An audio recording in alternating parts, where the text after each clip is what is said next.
Flor de Lis, the shepherdess who killed her pastor husband with the help of her children. Chapter 1. In the quiet religious community of Guaratuba, a coastal city in the state of Paraná, Brazil, Pastor Edmilson Gomes was known as a devoted man of God who led his congregation with passion and dedication. His wife, Flor de Lis dos Santos de Souza, known simply as Flor de Lis, was equally revered as a loving mother and supportive pastor's wife who had dedicated her life to caring for children in need.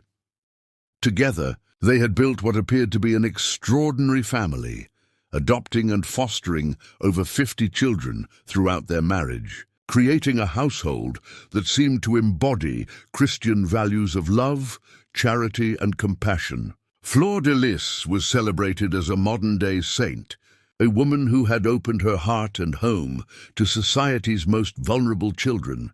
But on June 16, 2019, this carefully constructed image of domestic bliss and religious devotion would shatter in the most shocking way possible. Pastor Edmilson was found dead in the garage of their family home, shot 30 times in what initially appeared to be a robbery gone wrong. However, the investigation that followed would reveal a truth far more sinister than anyone could have imagined. The case has become one of Brazil's most notorious criminal scandals, featured extensively in national media and true crime documentaries. The story of Flor de Lis challenges everything people thought they knew about maternal love, religious devotion, and the dark secrets that can hide behind the most respectable facades. What emerged during the investigation was a tale of manipulation, abuse, and calculated murder that involved not just Flor de Lis, but several of her own children. The woman who had been praised for saving children had allegedly corrupted them, turning them into accomplices in the murder of the man who had helped raise them. The investigation revealed that Edmilson's murder was not a random crime, but a carefully planned execution orchestrated by his own wife, with the participation of multiple family members. The motive was as shocking as the crime itself, a web of financial greed, sexual manipulation, and psychological control that had festered within the family for years. Flor de Lis had built her reputation as a caring mother and devoted wife, but prosecutors alleged that she was actually a master manipulator who had used her children as pawns in a deadly game. The case exposed how religious authority and maternal influence could be weaponized to corrupt and control vulnerable individuals. As we delve into this disturbing case, we must confront uncomfortable questions about family dynamics, religious authority, and the capacity for evil to hide behind the most sacred institutions. How does a mother convince her children to participate in murder? What drives someone to destroy the very family they claim to love? If you're prepared for this shocking true crime story, make sure to subscribe. The psychological manipulation and family betrayal we're about to explore will challenge everything you think you know about maternal love and religious devotion. Chapter 2. The Making of a Saint Flor de Lis dos Santos de Souza was born on February 5, 1961, in Rio de Janeiro, into a poor family that struggled to make ends meet in one of Brazil's most challenging urban environments. Her early life was marked by poverty, instability, and the kind of hardships that often shape individuals in profound and sometimes troubling ways. From a young age, Flor de Lis displayed a charismatic personality and a talent for inspiring others. She was drawn to religious activities and showed a natural ability to connect with people, particularly those who were struggling or marginalized. These early traits would later serve her well in building her reputation as a caring and devoted Christian woman.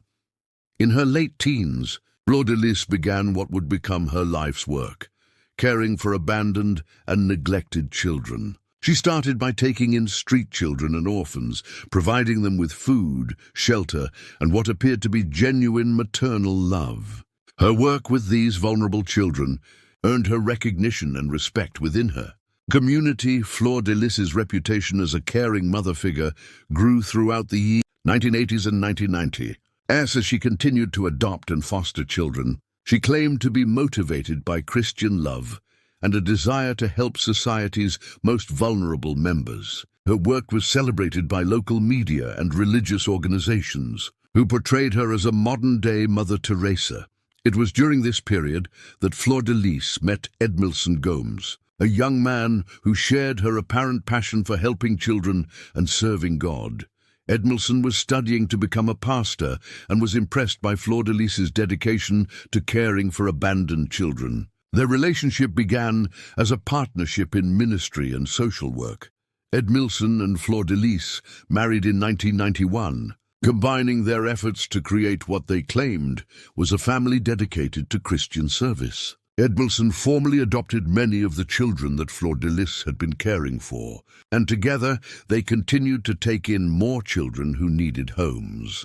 The couple's work with children brought them increasing recognition and support from religious communities and government agencies. They received donations, grants, and other forms of assistance that allowed them to expand their operations and care for even more children. Flor de Lis became a celebrated figure in Brazilian evangelical circles. As their family grew, so did Flor de Lis's influence and authority within the household.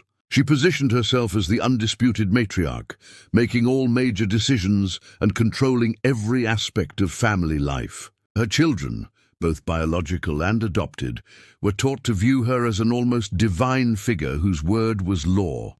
Flor de Lis's control over her family was absolute and all-encompassing. She determined who the children could associate with, what they could do, and even whom they could marry. Her authority was reinforced by religious rhetoric that portrayed obedience to her as obedience to God Himself.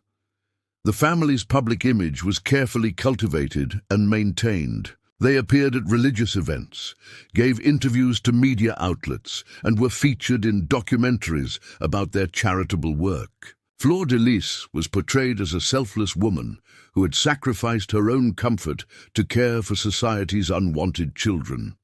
Behind this public facade, however, a different reality was emerging. Former family members and neighbors would later describe a household ruled by fear, manipulation, and psychological control. Flor de Lis's authority was maintained through a combination of religious manipulation, emotional abuse, and threats. Make sure to share this story with others who are interested in how religious authority can be used to manipulate and control vulnerable individuals.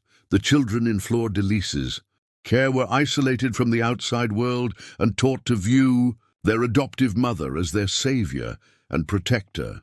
They were told that they owed her everything and that questioning her authority was a sin against God. This psychological conditioning would prove crucial to the events that would later unfold. As the years passed, Flor de Lis's control over her family became increasingly absolute. She had created a closed system where her word was law and dissent was not tolerated. The woman who had been celebrated as a saint was actually building a cult of personality centered on her own authority and control. By the time of Edmilson's murder in 2019, Flor de Lis had spent nearly 3 decades building her reputation and consolidating her power over her family. The foundation had been laid for the shocking crime that would finally expose the dark reality behind her carefully constructed public image. Chapter 3. The Perfect Family Facade. By the 2000s, the family of Flor de Lis and Pastor Edmilson had become a celebrated example of Christian charity and family values in Brazil. Their home in Guaratuba housed over 50 children at various times, creating what appeared to be a remarkable testament to the power of love and faith to transform lives. The family's public appearances were carefully orchestrated to reinforce their image as devoted Christians who had dedicated their lives to helping others. Flor de Lis would appear at religious conferences and charity events, often accompanied by several of her children, telling their story of rescue and redemption to admiring audiences. Media coverage of the family was overwhelmingly positive, portraying them as modern-day saints who had opened their hearts and home to society's most vulnerable children. Flor de Lis was featured in magazines, television programs, and documentaries that celebrated her work and held her up as an example of Christian virtue. The family received significant financial support from religious organizations, government agencies, and private donors who were inspired by their story. This funding allowed them to maintain their large household and continue their work with children, but it also created a substantial income stream that would later become central to the murder investigation. Pastor Edmilson played a supporting role in the family's public image, serving as the spiritual leader while Flor de Lis was portrayed as the nurturing mother figure. He was respected within evangelical circles for his preaching and his commitment to the family's mission, but he was clearly the junior partner in the relationship. The children in the family were presented as success stories, former street children and orphans who had been transformed by love and given new opportunities in life. They appeared happy and well-adjusted in public, speaking glowingly about their adoptive parents and the opportunities they had been given. Behind this carefully maintained facade, however, a very different reality was taking shape. The family operated more like a cult than a traditional household, with Flor de Lis exercising absolute control over every aspect of her children's lives. Her authority was maintained through a combination of religious manipulation, emotional abuse, and isolation from the outside world. The children were taught that they owed everything to Flor de Lis, and that questioning her authority was not only disrespectful, but sinful. They were isolated from outside influences and discouraged from forming relationships with people who were not part of the family system. This isolation made them completely dependent on Flor de Lis for their sense of identity and self-worth. Financial control was another key element of Flor de Lis's dominance over her family. She controlled all income and expenses, determining who received money and for what purposes. The children were taught that they had no right to financial independence and that all resources belonged to the family as a whole, which in practice meant they belonged to Flor de Lis. The family's religious activities were used to reinforce Flor de Lis's authority and control.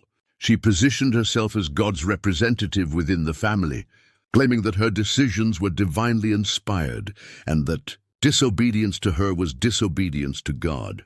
This religious manipulation made it extremely difficult for family members to question her authority. As the children grew older, some began to chafe under Flor de Lis's control, but their attempts at independence were quickly suppressed. Those who tried to leave the family or assert their autonomy were subjected to intense pressure, emotional manipulation, and threats. The few who did manage to leave were cut off completely and portrayed as ungrateful traitors. Pastor Edmilson's role within this system was complex and would later become central to understanding his murder. While he was officially the head of the household and the spiritual leader of the family, in practice he had little real authority.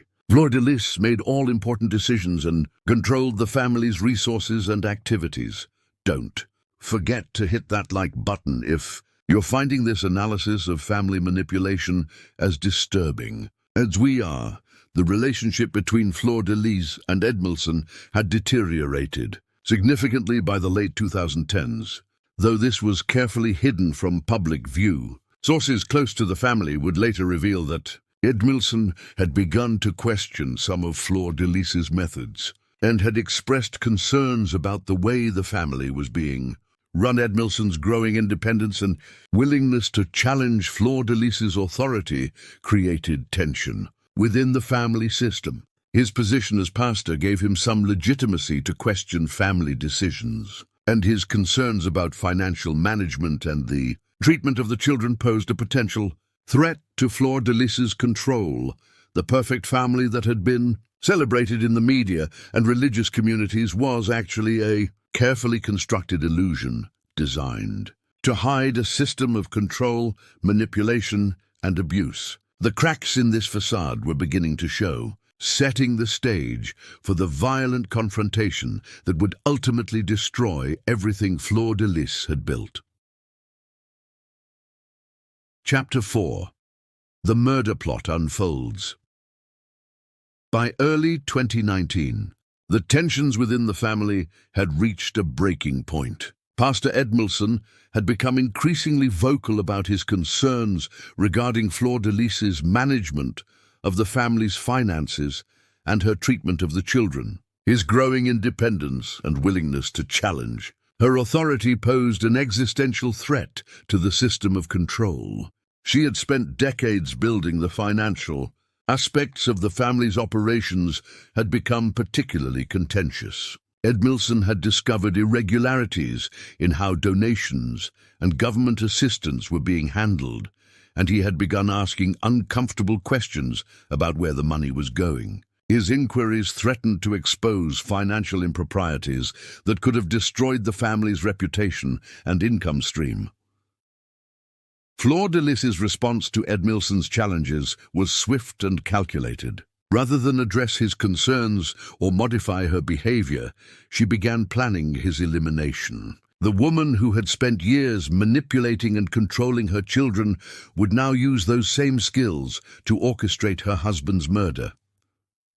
The murder plot involved several of Flor de Lis's children, demonstrating the extent of her psychological control over the family. She convinced multiple family members that Edmilson posed a threat to their survival, and that his removal was necessary for the family's continued existence. This manipulation showed the depth of the psychological conditioning she had imposed on her children. Flor de Lis's manipulation of her children was sophisticated and multifaceted. She used their emotional dependence on her, their fear of abandonment, and their religious conditioning to convince them that participating in Edmilson's murder was not only justified but necessary. She portrayed herself as the victim and Edmilson as the threat to their family's survival. The planning for the murder took place over several months, with Flor de Lis carefully orchestrating every detail while maintaining the family's public facade. She continued to appear at religious events and give interviews about their charitable work, all while plotting her husband's death with the help of her own children. The murder weapon was obtained through one of the family members, demonstrating how Flor de Lis had corrupted the very children she claimed to have saved. The gun was purchased legally, showing the calculated nature of the planning and the perpetrators' confidence that they could carry out the crime without detection. On the evening of June 16, 2019, the murder plot was finally executed. Pastor Edmilson was lured to the garage of their family home under false pretenses, where he was ambushed and shot multiple times by family members acting on Flor de Lis's orders. The brutality of the attack, 30 gunshot wounds, suggested both the depth of the family's anger and their determination to ensure Edmilson's death. The immediate aftermath of the murder was carefully choreographed to deflect suspicion from the family. The crime scene was staged to make it appear that Edmilson had been killed during a robbery, with valuable items removed and the garage ransacked to support this narrative. Flor de Lis' performance in the hours and days following the murder was Oscar-worthy. She played the role of the grieving widow perfectly, expressing shock and devastation at her husband's death while secretly celebrating the success of her plan. Her ability to maintain this facade while knowing the truth about the murder demonstrated her remarkable capacity for deception. The family members who had participated in the murder were coached by Flor de Lis on how to behave and what to say to investigators. They were taught to present a united front and to support the robbery narrative that had been constructed to explain Edmilson's death. The initial police response to the murder seemed to validate the family's cover story. The crime scene appeared to support the robbery theory, and the family's grief seemed genuine to investigators who had no reason to suspect that they were dealing with a domestic murder plot. Make sure to subscribe to follow this shocking investigation as the truth begins to emerge. However, The murder plot that had seemed so carefully planned would ultimately unravel due to inconsistencies in the family's story and the persistence of investigators who refused to accept the obvious explanation. The web of lies and manipulation that Flor de Lis had constructed would prove impossible to maintain under the scrutiny of a thorough criminal investigation. The woman who had spent decades building a reputation as a caring mother and devoted wife had orchestrated the murder of her husband with the help of the very children she claimed to love. The crime would expose the dark reality behind the family's public facade and reveal the true extent of Flor de Lis's capacity for manipulation and evil. Chapter 5. The Investigation and Unraveling. Truth. The initial investigation into Pastor Edmilson's murder proceeded along predictable lines, with police treating it as a robbery gone wrong. The crime scene appeared to support this theory.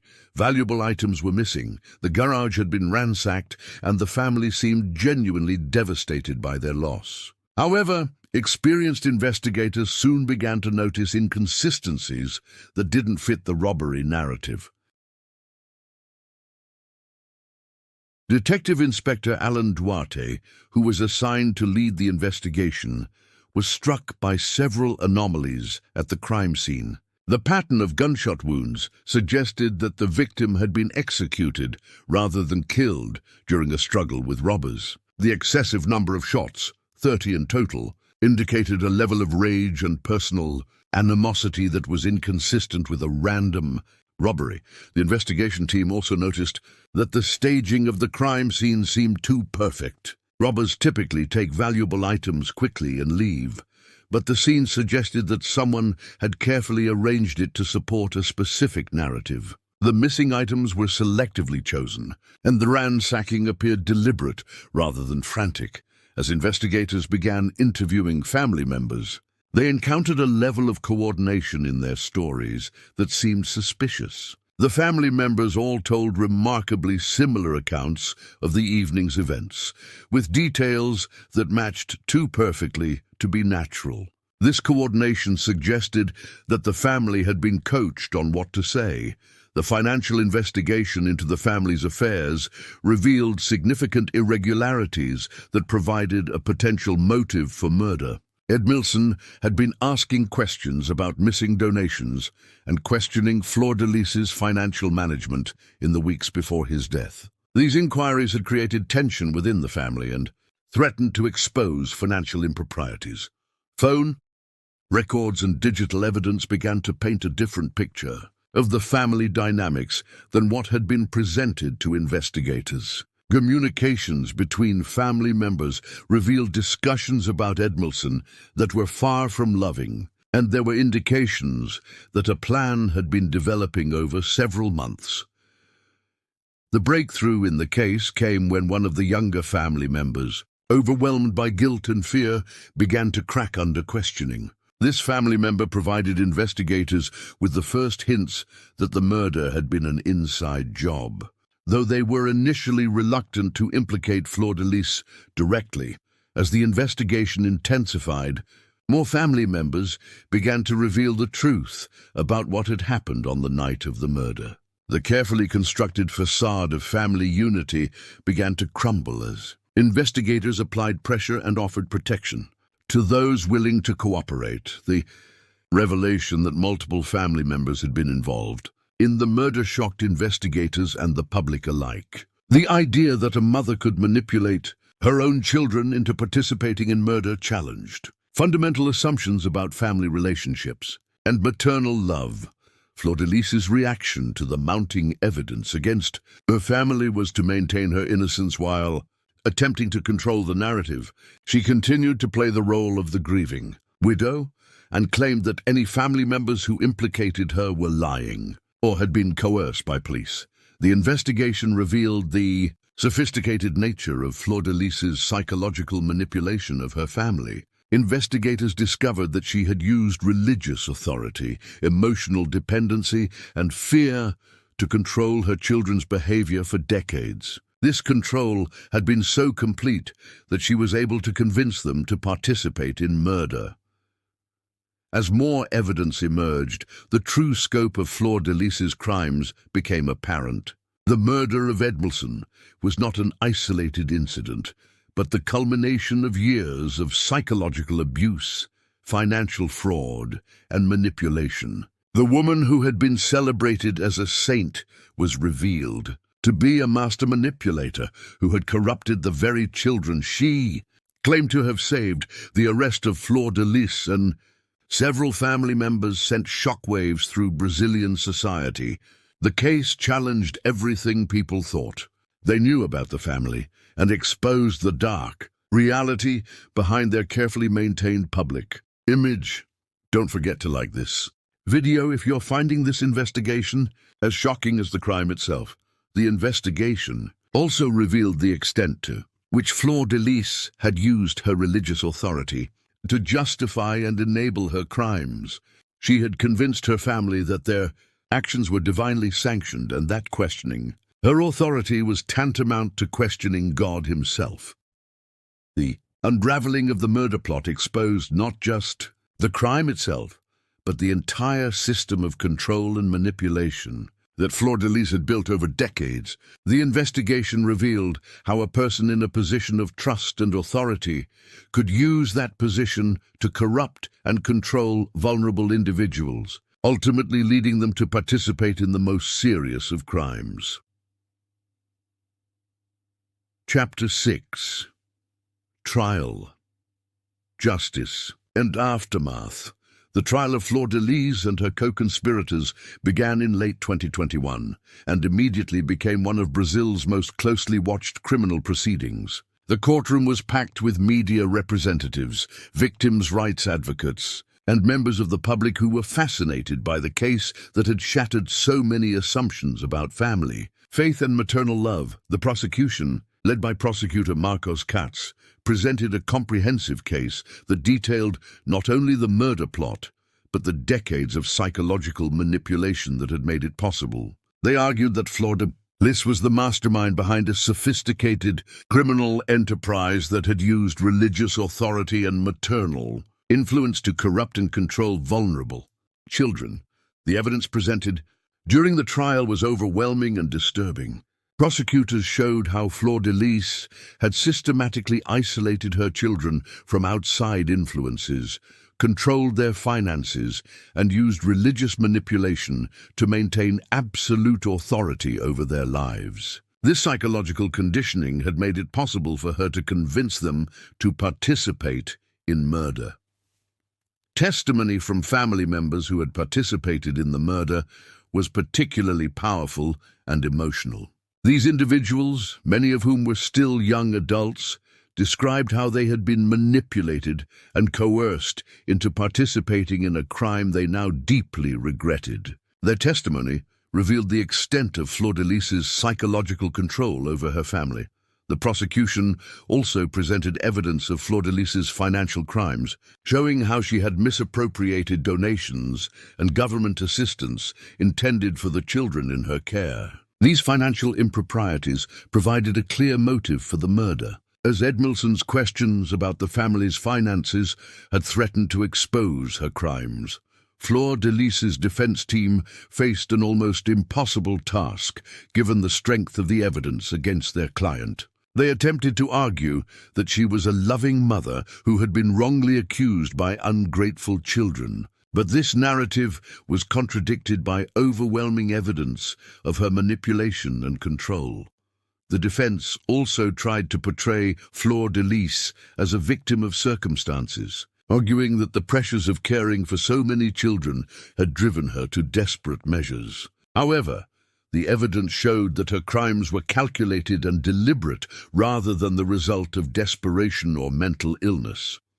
During the trial, additional evidence emerged about the extent of abuse within the family. Former family members testified about physical, emotional, and sexual abuse that had occurred over many years. These revelations painted a picture of a household ruled by fear and intimidation rather than love and charity. The testimony of child welfare experts was particularly damaging to Flor de Lis's case. These professionals explained how she had used classic techniques of psychological manipulation and control to maintain authority over her family. They described her methods as sophisticated and deliberate, contradicting any suggestion that her behavior was the result of mental illness or desperation.